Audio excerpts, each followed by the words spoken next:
Que maravilha, que coisa boa, que bênção estar aqui com você. Que privilégio, sobretudo para tratar de um assunto empolgante. Sonhe grandes sonhos. E eu quero basear esta mensagem no primeiro livro de Samuel, capítulo 1, versos 26 a 28. Vamos ouvir a leitura deste texto. E disse ela: Ah, meu senhor, tão certo como vives, eu sou aquela mulher que aqui esteve contigo, orando ao Senhor. Por este menino orava eu, e o Senhor me concedeu a petição que eu lhe fizera, pelo que também o trago como devolvido ao Senhor, por todos os dias que viver. Pois do Senhor o pedi, e eles adoraram ali o Senhor.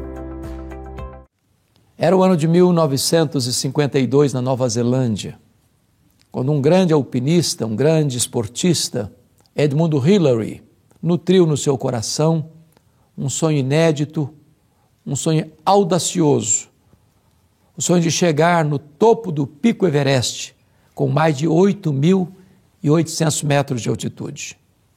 Edmund Hillary preparou-se para aquela grande empreitada da sua vida, mas quando ele partiu para realizar o seu sonho, ele fracassou. Meses depois, ele foi convidado para dar uma palestra em Londres, na Inglaterra, e quando ele chegou no auditório, percebeu que eles haviam colocado uma grande gravura do Monte Everest na parede. Ele entrou, olhou para a gravura, baixou a cabeça, cabisbaixo dirigiu-se à plataforma. Quando passaram-lhe a palavra, por um instante ele esqueceu o auditório, voltou-se para a gravura e disse: Monte Everest, da primeira vez tu me derrotaste. Tu não podes crescer mais, mas eu ainda estou crescendo. Da próxima vez, eu te vencerei. 6 meses depois, Edmund Hillary era o primeiro homem na história da humanidade a chegar no topo do Pico Everest, legando para nós uma lição: não desista de seus sonhos, sonhe grandes sonhos. Eu sei que você tem sonhos, todos nós os temos. Quem não sonha não vive. Quem desistiu de sonhar, desistiu de viver. Mas é provável que você já tenha perdido os seus melhores sonhos pelas estradas da vida. Talvez você já viu os seus melhores sonhos se transformando em pesadelos. Talvez você já até enterrou os seus sonhos dizendo: aqui jaz os meus sonhos. Hoje, eu quero encorajar você a tirar esses sonhos do túmulo e a crer que Deus pode fazer um grande milagre na sua vida e realizar os seus sonhos. Esse texto que foi lido retrata uma mulher que tinha um sonho legítimo, sonho bonito, o sonho de ser mãe, mas ela é estéril. Seu ventre é um deserto, ela não pode conceber. E esta mulher, ela clama a Deus, ela ora, ela chora, ela busca a Deus, porque quer ser mãe. Naquele tempo, a esterilidade era uma espécie de maldição, era um opróbrio, era uma vergonha. E ela vive numa família complexa, num tempo difícil, chamado período dos juízes. Embora seu marido fosse um homem impiedoso que subia à casa de Deus todo ano para sacrificar ao Senhor, era uma família disfuncional, porque Ana, embora a esposa amada, mas ele tinha uma outra mulher chamada Penina, com muitos filhos, que irritavam por demais a Ana, humilhavam a Ana. Ana subia para a casa de Deus, chegava lá o sacerdote, não entendendo as angústias dela, como ela estava orando, balbuciando, despejando a sua alma, achou que ela estava embriagada, chamou-a de filha de Belial. Seu marido, não compreendendo toda a grandeza da sua luta e dos seus anseios, disse para ela: eu sou melhor para você do que 10 filhos, pare de chorar. Desista desse sonho. Para de ficar buscando uma causa perdida, sem esperança. Mas Ana não desistiu. Ela perseverou, sonhando grandes sonhos para Deus. Talvez você pergunte assim: por que Deus adia os nossos sonhos? Por que aquilo que eu tanto desejo, sendo algo legítimo, Deus não me dá na hora? Por que às vezes Deus diz para mim assim: espere, espere? Ana precisava aprender algumas lições primeiro. A primeira coisa que Ana precisava entender é que o Deus das bênçãos é melhor do que as bênçãos de Deus. A maior necessidade de Ana não era de um filho, era de Deus. Não era da dádiva, era doador. Segundo, Deus adia os nossos sonhos para nos ensinar que tudo que nós temos, tudo que nós somos, veio de Deus, é de Deus e deve ser devolvido para Deus. Ana diz para Eli assim: por este menino orava eu, pelo que o trago como devolvido ao Senhor por todos os dias da sua vida. Se Ana não tivesse entendido isso, ela teria gravitado ao redor de Samuel e Samuel teria sido um ídolo na vida dela. Terceiro, por que Deus adia os nossos sonhos? Para nós entendermos que os planos de Deus são maiores do que os nossos sonhos. Os caminhos de Deus são mais elevados que os nossos sonhos. O projeto de Deus é perfeito. O que Ana queria era apenas ser mãe. Mas o plano de Deus na vida dela é que ela fosse mãe do maior profeta, do maior sacerdote, do maior juiz de Israel, do homem que haveria de trazer de volta a nação apóstata para a presença de Deus. Às vezes você pede muito para Deus algo, e você quer, e chora, e anseia ardentemente, e Deus adia, porque nesse tempo Deus está preparando algo maior e melhor para a sua vida. Mas ao sonhar grandes sonhos, você precisa se acautelar, porque existem pessoas querendo matar os seus sonhos. A primeira pessoa que quis destruir os sonhos de Ana foi sua rival Penina. A irritava, a provocava, a humilhava. Há pessoas que não têm prazer em ver você bem. Elas sentem um prazer mórbido de ver você sofrendo. E essas peninas da vida estão espalhadas por aí. Segundo, o sacerdote Eli quis matar os sonhos de Ana, não entendendo a sua angústia, nem mesmo entendendo a sua súplica, a sua oração, chamando-a de bêbada, dentro da igreja, dentro da casa de Deus. Se Ana não fosse uma mulher madura espiritualmente, ela poderia ter se revoltado, ela poderia ter dito: nunca mais ponho os pés aqui, eu vou embora, ninguém se importa comigo, até meu líder religioso está me interpretando mal.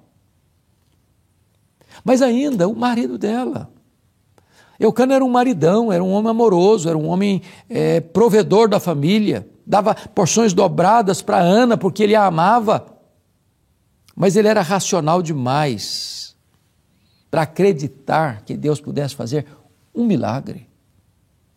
Muito embora a história de Israel estivesse marcada por exemplos de mulheres estéreis que conceberam, como foi o caso de Sara, como foi o caso de Rebeca, como foi o caso de Raquel, ele não acreditava mais que Deus pudesse interferir milagrosamente na vida da sua mulher. Ele recomendou a ela desistir dos seus sonhos.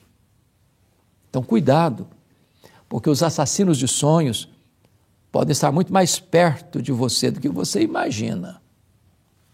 O que fazer para nutrir na alma esses grandes sonhos? Primeiro,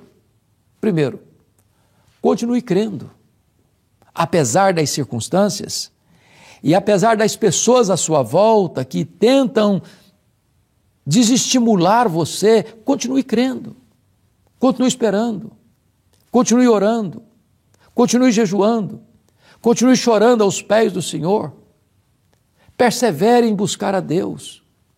Tem gente que desiste cedo demais, que abre mão da vitória cedo demais, que desiste do casamento cedo demais, que desiste de seus sonhos cedo demais.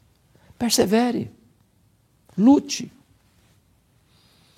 Eu fico olhando, por exemplo, a saga da política americana, e eu gosto muito de política e leio bastante sobre esse assunto.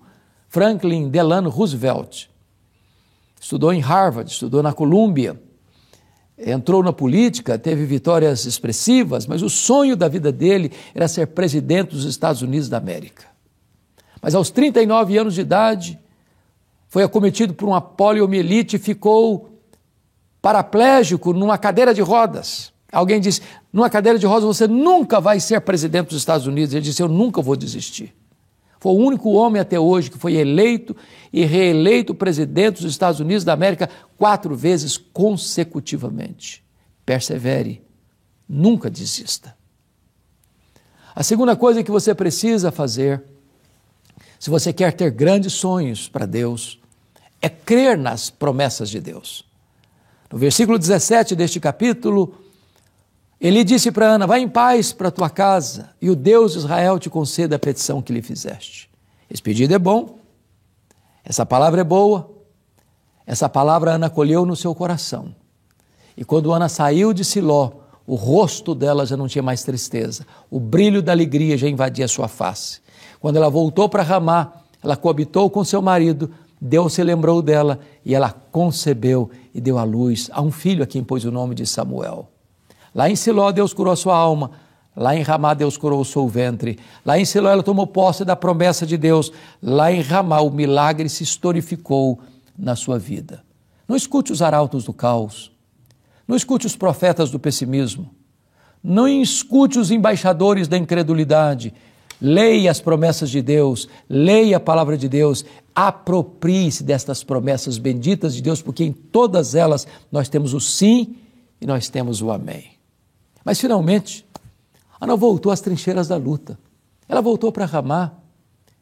Ela se tornou atraente para o seu marido. Ela coabitou com o seu marido.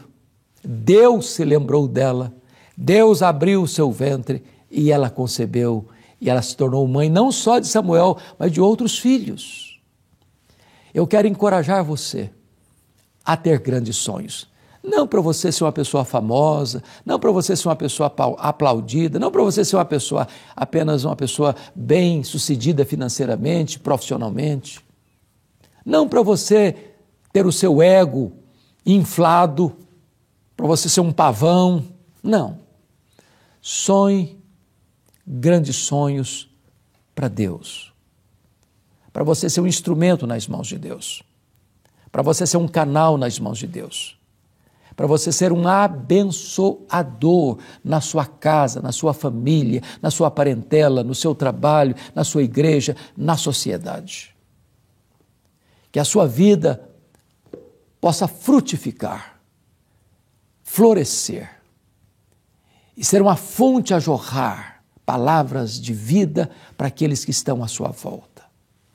A minha oração é que esta meditação, esta mensagem, este testemunho, este exemplo de Ana, possa calar fundo no seu coração e você possa sonhar grandes sonhos para a glória de Deus e ver na sua vida e na sua casa os milagres da providência de Deus.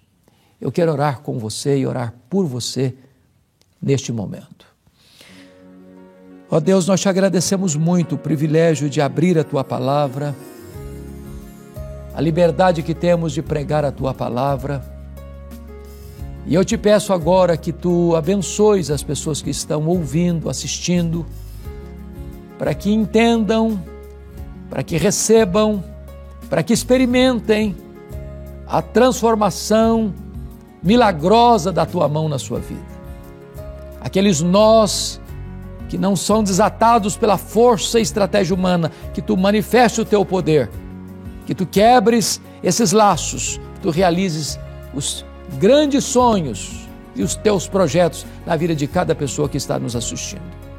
Oramos para que a Tua glória se manifeste, que o Teu poder se manifeste, que haja salvação, que haja transformação, que haja maravilhas acontecendo no poderoso nome de Jesus.